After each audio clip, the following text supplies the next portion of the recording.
Muy buenas familia y bienvenidos a un nuevo vídeo de este vuestro canal. En esta ocasión no se trata de otra investigación paranormal, sino todo lo contrario. Vamos a adentrarnos en la historia y leyendas de 6 enclaves que no hemos podido investigar por diferentes motivos. 3 de ellos porque han comprado las propiedades y las están reformando, otros 2 porque han sido derribados y otro porque ha sido ocupado. Mientras os contamos su historia podréis ver imágenes de dichos enclaves. Algunas imágenes grabadas por nosotros mismos y otras recolectadas de internet. Aprovecho para comentar que si sois nuevos en el canal no olvidéis suscribiros, y si ya lo habéis hecho podéis echarnos una mano con un buen like y compartiendo con vuestros amigos. El equipo de Paranormal 666 Madness os estaremos eternamente agradecidos. Y ahora sí, abrochaos los cinturones y disfrutad de este viaje a través de la historia. Primera parada, Can Yaumar.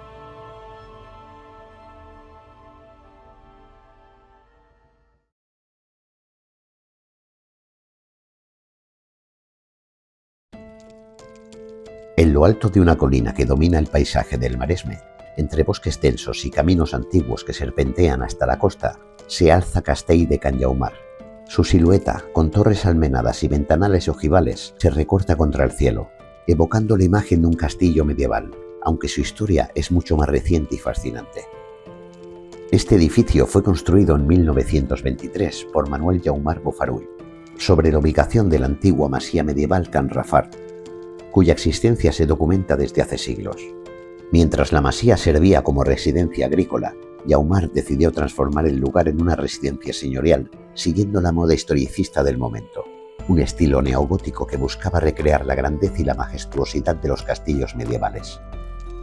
El resultado fue un edificio imponente, torres que parecen vigilar el horizonte, muros de piedra que se elevan sobre la colina, escudos heráldicos cuidadosamente tallados y ventanales que permiten contemplar el Maresme desde cualquier ángulo. Durante años Can Yaumar funcionó como residencia de verano, donde la familia Yaumar disfrutaba de la tranquilidad del campo y del entorno privilegiado entre montaña y mar. Con el paso del tiempo, como ocurre con muchas residencias señoriales, el castillo empezó a sufrir abandono. La finca dejó de tener actividad constante y los jardines que alguna vez estuvieron cuidados se fueron cubriendo de vegetación salvaje. Los pasillos interiores, antaño llenos de vida, quedaron silenciosos y los muros comenzaron a deteriorarse. Es en ese silencio donde empiezan a surgir historias que hoy le confieren a Can Yaumar su reputación como lugar cargado de misterio. Los vecinos de Cabrils cuentan relatos que se han transmitido durante décadas. Algunos afirman haber visto luces encenderse en las ventanas del castillo cuando, según todos los registros, estaba completamente vacío. Otros aseguran haber escuchado pasos resonando en los pasillos, como si alguien recorriera las salas superiores, y el eco de puertas que se cerraban sin causa aparente. Quienes se han acercado durante la noche reciben sensaciones de incomodidad intensa, como si el lugar mismo emitiera una presencia que los observa desde las torres y las almenas. El entorno del castillo también aporta un contexto histórico que potencia su misterio. Muy cerca se encuentra el Turó del Infern, conocido desde hace siglos por su reputación sombría. En la Edad Media se utilizaba este punto elevado para vigilancias estratégicas y, según la tradición oral, para ejecuciones criminales. La combinación de este pasado con la construcción de un edificio señorial sobre la colina original de Can Rafart genera un entorno cargado de historia, donde cada piedra parece contener ecos de tiempos antiguos. No existen registros oficiales de fenómenos paranormales, pero los testimonios se multiplican a lo largo del tiempo. Vecinos y visitantes hablan de figuras femeninas vistas desde las ventanas, luces que parpadean de manera irregular y una sensación de frío intenso al acercarse al edificio durante la noche. Algunos investigadores del misterio describen la atmósfera del castillo como una energía densa, que se percibe en cuanto uno atraviesa la verja principal o recorre los caminos que rodean la finca. La arquitectura misma contribuye al aura enigmática. Las torres almenadas, las ventanas geminadas y los ventanales que miran hacia el valle parecen diseñadas para que la luz y la sombra jueguen entre ellas, intensificando la sensación de presencia y haciendo que los relatos de luces extrañas y movimientos invisibles cobren fuerza. Cada sala vacía, cada escalera que cruza el silencio, parece guardar secretos que aún esperan ser descubiertos. Durante años, los relatos han sido recopilados de forma oral, pero todos coinciden en que el castillo no es un lugar común. desde luces inexplicables en las ventanas hasta figuras que parecen observar desde las torres. Cada historia contribuye a la reputación de Can Yaumar como un enclave donde lo histórico y lo inexplicable se entrelazan.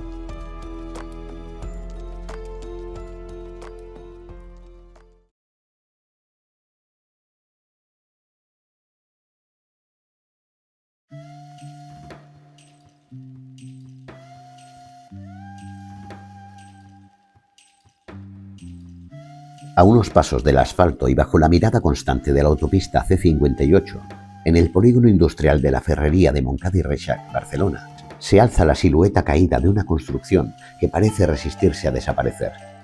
Sus muros fracturados, ventanas vacías y la capilla silenciosa la convierten en un lugar que despierta algo más que curiosidad histórica. Esta es la Torre Nayuana, también conocida durante décadas como Torre Bombita, un sitio en el que historia, tragedia y un rumor de actividad inexplicable parecen entrelazarse.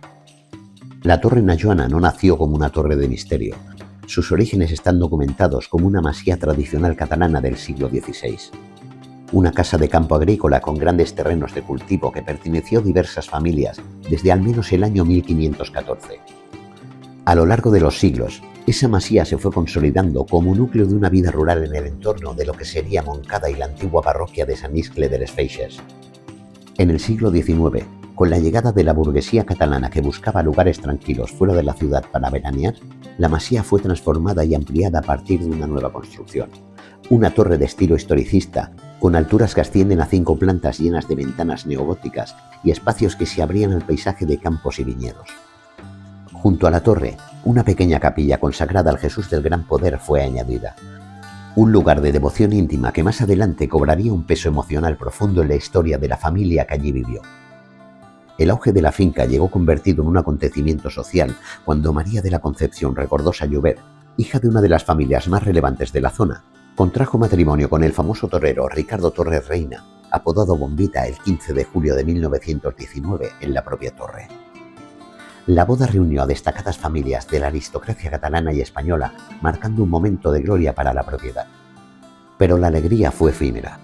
En junio de 1920, apenas un año después, María murió dando a luz a su único hijo Román, dejando a su esposo devastado. Ricardo, profundamente marcado por ese dolor, juró permanecer fiel a ella para siempre, y se cuenta que incluso dedicó rezos en la capilla a la memoria de su esposa.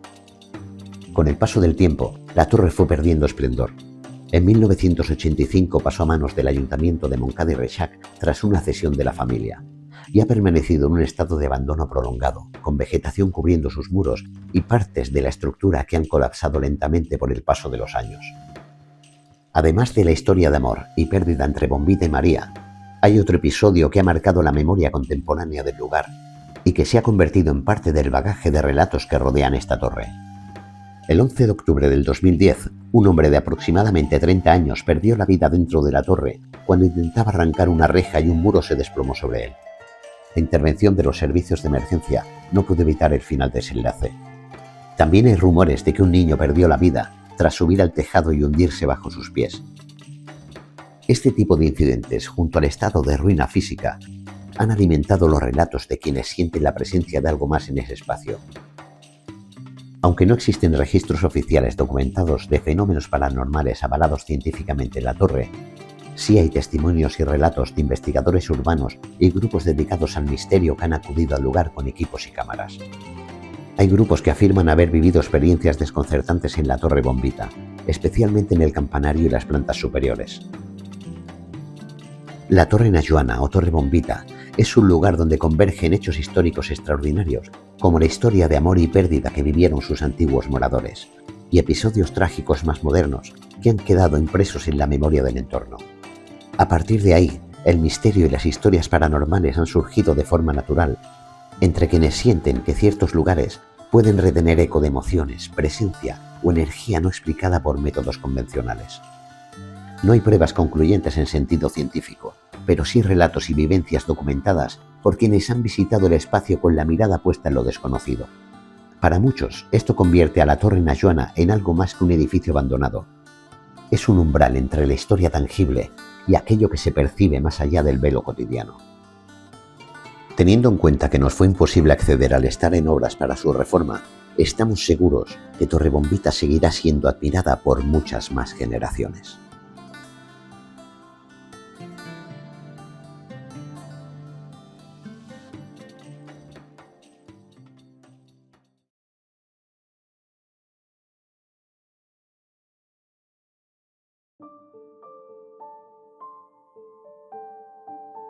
En lo profundo de los bosques que rodean Sant Llorenç de Savall, se alzaba un edificio que marcó generaciones y que incluso hoy conserva un aura que mezcla historia y misterio.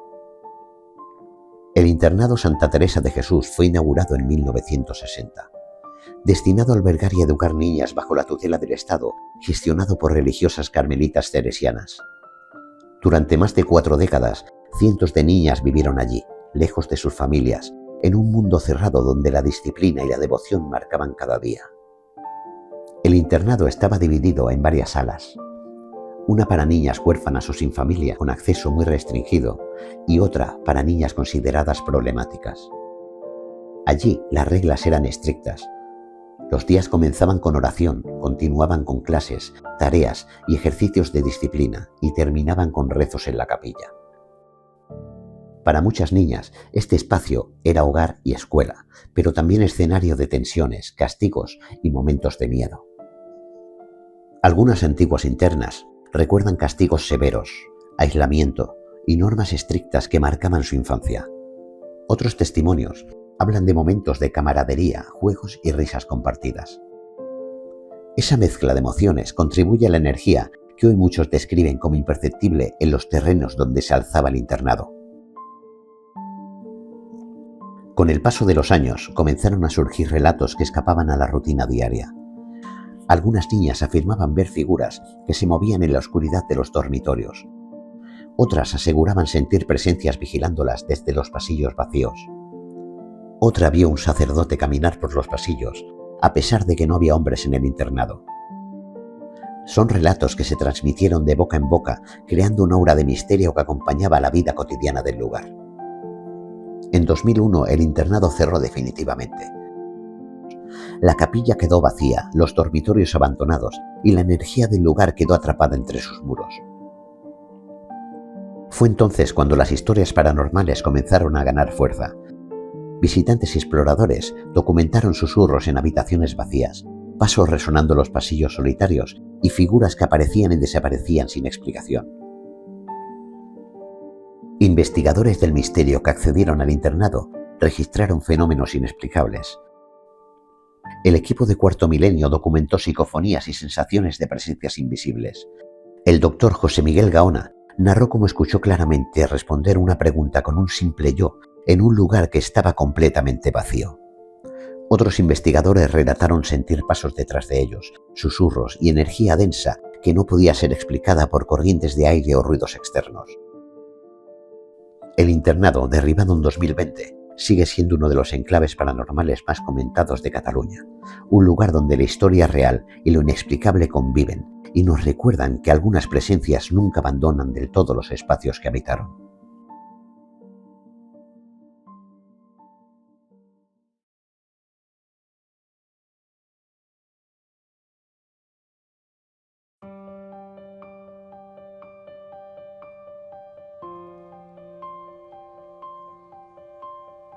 A comienzos del siglo XX, la tuberculosis era una de las enfermedades más letales en Europa. Barcelona, con sus barrios densamente poblados, sufría un alto índice de contagios. La Sociedad Médica de la ciudad decidió construir sanatorios en zonas elevadas, donde el aire puro y la luz del sol pudieran ayudar a los pacientes. En 1903, la Sociedad Sanatorio del Tibidabo adquirió terrenos en Can Rectoret para construir un complejo moderno. El proyecto fue confiado a Joan Rubió i Belver, discípulo de Antonio Gaudí, quien diseñó un conjunto con pabellones independientes para enfermos, áreas de aislamiento, salas de desinfección y lavandería, así como residencias para médicos y personal sanitario. El edificio más emblemático fue la zona circular destinada a la lavandería y desinfección, con torres que hoy se alzan como testigos silenciosos del pasado. El sanatorio debía ser un modelo de modernidad sanitaria, pionero en la lucha contra la tuberculosis. Sin embargo, el proyecto nunca se completó plenamente. Problemas económicos, cambios en la administración sanitaria y la Guerra Civil Española impidieron que el complejo llegara a funcionar como hospital. Gran parte de los pabellones fueron destruidos o abandonados, dejando solo la estructura circular aislada entre los bosques de Collserola. A lo largo del siglo XX, la zona permaneció cerrada, y con el paso del tiempo, el edificio adquirió un aire fantasmagórico, ventanas vacías, ladrillos envejecidos y torres que se alzan como centinelas sobre la montaña. El sanatorio se ha convertido en un lugar de misterio para los locales y exploradores urbanos. Aunque a día de hoy es imposible acceder, ya que han comprado la propiedad y la están restaurando, los relatos coinciden en varios puntos. Algunos vigilantes aseguran escuchar pasos dentro del edificio, aunque aparentemente esté vacío, así como murmullos que recuerdan a voces humanas en habitaciones abandonadas. Otros describen sentir presencias cerca, una sensación de ser observado o un frío intenso que aparece sin explicación aparente. En días de niebla o al anochecer se observan siluetas que se mueven entre las ventanas rotas y torres, aunque nadie esté físicamente allí. Lo fascinante del sanatorio de Can Rectoret es que combina un hecho histórico tangible con un fenómeno que muchas personas perciben. La construcción refleja la arquitectura modernista de principios del siglo XX, mientras que su aislamiento y abandono potencia la sensación de otro mundo. Caminantes y curiosos aseguran que al caer la noche el sanatorio despierta y que ciertos sonidos y sensaciones solo se manifiestan cuando uno se acerca en silencio. El sanatorio antituberculoso de Can Rectoret es un sitio único, un lugar donde la historia y la leyenda se entrelazan. Su construcción refleja un momento concreto de Barcelona, su abandono testimonia los cambios históricos que atravesó la ciudad, y su aura paranormal sigue atrayendo a quienes buscan experimentar el misterio en primera persona. Entre ruinas y bosques, la estructura nos recuerda que incluso los lugares que nunca cumplieron su función pueden mantener huellas de vida, memoria y, para quienes lo perciben, una presencia que trasciende lo visible.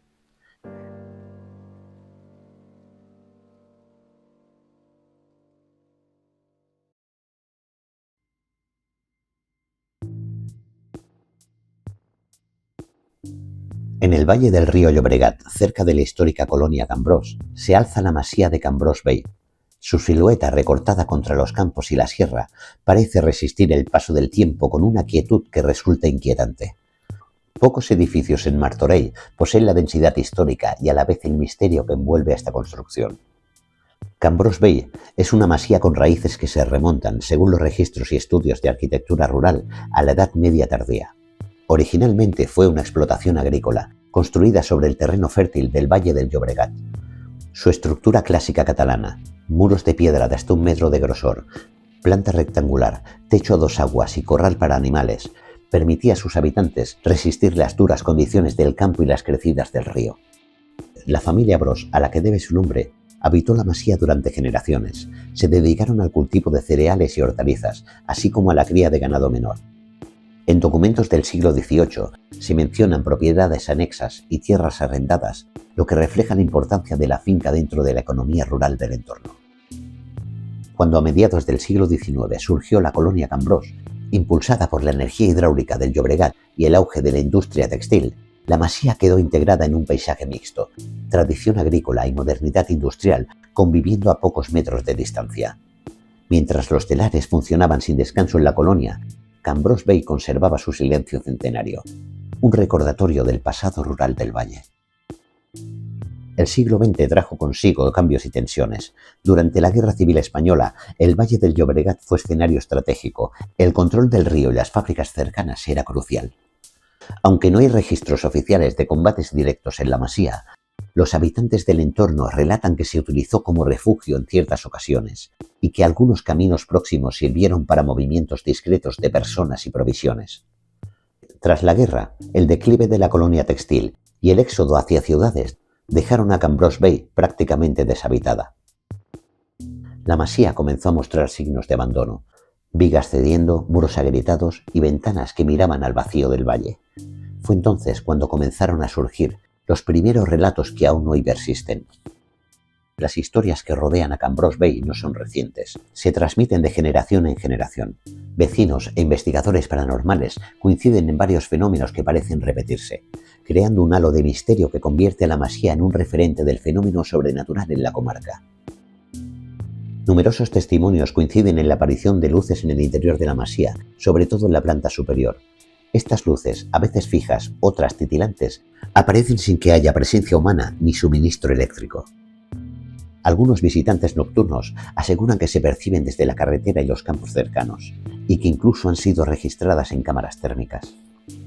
Cerca del acceso principal y los senderos que conectan la Masía con la antigua colonia se escuchan voces y susurros en noches silenciosas, como si se tratara de conversaciones de otra época que se repiten en el presente. Una de las leyendas más fuertes menciona la aparición de figuras humanas junto a la Masía o en los caminos de acceso, especialmente al anochecer. La más recurrente es la de una mujer vestida de oscuro que permanece inmóvil o camina lentamente entre los árboles y senderos cercanos. Quienes la han visto relatan que su presencia provoca una sensación de pesada atención, como si el espacio se cargara de energía. Algunos aseguran sentir presencias que no se perciben a simple vista, acompañadas de un ligero olor a humedad mezclado con tierra, típico de la Masía en desuso. Hoy la Masía se mantiene en pie aunque deteriorada. Sus muros antiguos y la proximidad al río crean una atmósfera única, un espacio donde la historia tangible se mezcla con lo intangible. Para quienes visitan el lugar, la existencia no se limita a la arquitectura o al paisaje. La Masía transmite algo que solo se puede percibir estando allí. Hoy en día no se puede visitar ya que está ocupada. Sin embargo, investigadores paranormales, documentalistas y curiosos coinciden en que Cambrós Bay posee un peso difícil de describir. Una energía que parece provenir tanto de los siglos de vida humana en la finca como de las tragedias, el abandono y la cercanía a la antigua colonia industrial. En su silencio, la Masía cuenta la historia de la transformación del valle, de tierra agrícola a territorio industrial, de hogar familiar a espacio lleno de misterio. Y aunque nadie pueda afirmar con certeza la naturaleza de los fenómenos que allí ocurren, las experiencias compartidas dejan claro que Cambrós Bay sigue siendo un lugar donde lo histórico y lo paranormal se encuentran de una manera intensa y respetuosa.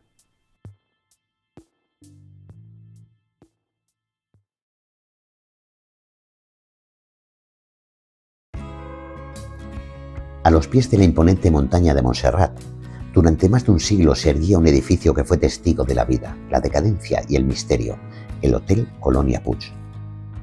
Su historia combina la realidad de un hotel que fue símbolo de turismo y modernidad, con los relatos paranormales que comenzaron a surgir cuando sus pasillos quedaron vacíos y el tiempo empezó a cubrirlo de abandono.